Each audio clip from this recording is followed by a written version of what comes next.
لیکن اس سے پہلے میں ایک امپورٹنٹ بات کروں دعا کے حوالے سے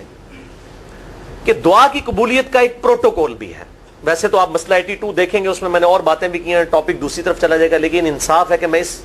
چیز کو بھی ایڈریس کروں. جامعہ ترمذی میں صحیح سند کے ساتھ یہ حدیث موجود ہے, انٹرنیشنل نمبر کے مطابق 593 نمبر حدیث ہے, اور یہ حدیث مشکات میں آپ کو پہلی جلد میں درود شریف والے چیپٹر میں بھی مل جائے گی. اور مشکات کو میں نے ڈکلیئر کیا ہے مشکات از دا انسائکلوپیڈیا آف حدیث, یعنی آپ کو جتنی حدیثیں سکیٹرڈ فارم میں ملیں گی کتب ستہ اور اس سے بھی باہر 13 کتابوں میں, مشکات میں آپ کو مل جائیں گی. میں نے اس لیے مشکات پہ پورا لیکچر ریکارڈ کروا دیا ہے, مسئلہ نمبر 111B کے عنوان سے مشکات المصابیح کا مکمل تعارف, وہ ضرور دیکھیں. یعنی مشکات 3 جلدوں میں آپ لے لیں تو انسائکلوپیڈیا آف حدیث آپ کے پاس آ گیا. 6294 احادیث ہیں, اور اس میں چونکہ احادیث کی تکرار نہیں ہے تو کتب ستہ اس کے علاوہ بھی 12-13 کتابیں جو ہیں اس میں کور ہیں, اس میں بھی یہ حدیث موجود ہے. جامعہ ترمذی میں انٹرنیشنل نمبر کے مطابق 593 نمبر. سیدنا عبداللہ ابن مسعود رضی اللہ تعالیٰ عنہ کہتے ہیں کہ ایک دفعہ میں آپ صلی اللہ علیہ وسلم کی موجودگی میں نماز پڑھ رہا تھا,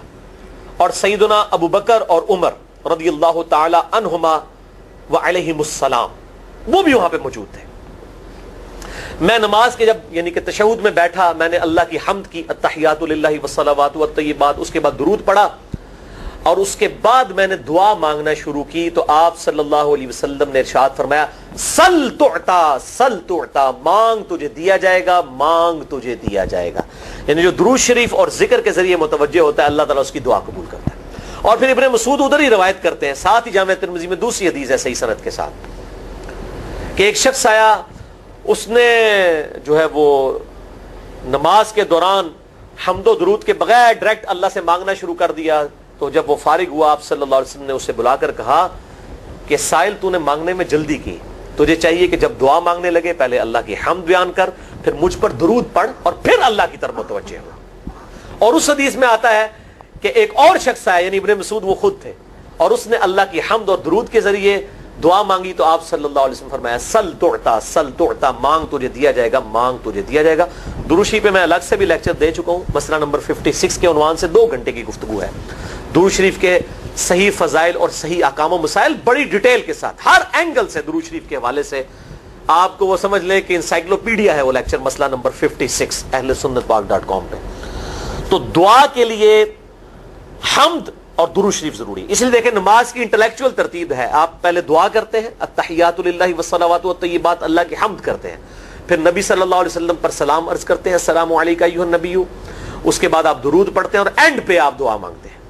اللہم انی اعوذ بک من عذاب جہنم ومن عذاب القبر ومن فتنة المحیا والممات ومن شر فتنة المسیح الدجال, یا اللہم ربنا آتنا فی الدنیا حسنة وفی الآخرة حسنة وقنا عذاب النار, یا رب اجعلنی مقیم الصلاة ومن ذریتی ربنا وتقبل دعائی ربنا اغفر لی ولوالدی وللمؤمنین یوم یقوم الحساب. کوئی بھی دعائیں مانگیں, یہ بھی مانگیں جو میں وظائف بتا رہا ہوں,